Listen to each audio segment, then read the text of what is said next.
Pemirsa, pemerintah Provinsi Sulawesi Utara mendukung pelaksanaan musyawarah daerah ke-9 Generasi Muda Forum Komunikasi Putra-Putri Purnawirawan Indonesia Sulawesi Utara.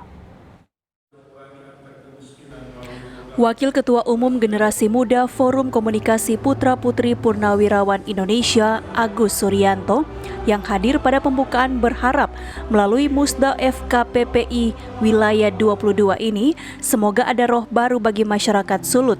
Dengan Musda ini melanjutkan kaderisasi dan konsolidasi organisasi di tingkat Sulawesi Utara. Kami Musda yang ke-9 PD22 ini ada roh baru untuk masyarakat Sulawesi Utara. Dan yang tadi saya sampaikan bahwasanya Musda ini buat lanjutkan untuk kaderisasi, konsolidasi organisasi di tingkat Sulawesi Utara.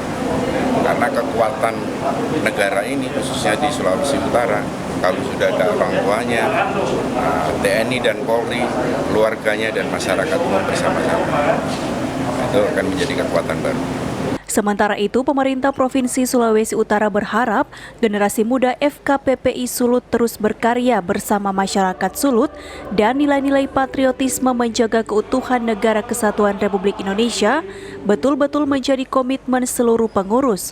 Harapkan kiranya generasi muda FKPPI terus berkarya bersama masyarakat dan nilai-nilai patriotisme untuk menjaga keutuhan Negara Kesatuan Republik Indonesia betul-betul menjadi komitmen seluruh pengurus, menyebarluaskan, mensosialisasikan dan bertindak dalam setiap program betul-betul untuk menjaga negara kesatuan. Yang kedua, partisipasi dalam penanganan COVID, ada desa tangguh yang dibangun, ini terus dijaga dan dipelihara.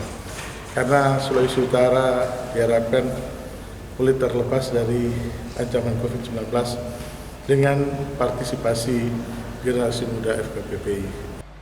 Musda ke-9 FKPPI Wilayah 22 ini dibuka secara resmi oleh Pangdam 13 Merdeka, Maijen TNI Waranei Mamahit, dan dihadiri oleh Wakapolda Sulut, serta pengurus dan anggota dari 11 wilayah FKPPI se-Sulawesi Utara.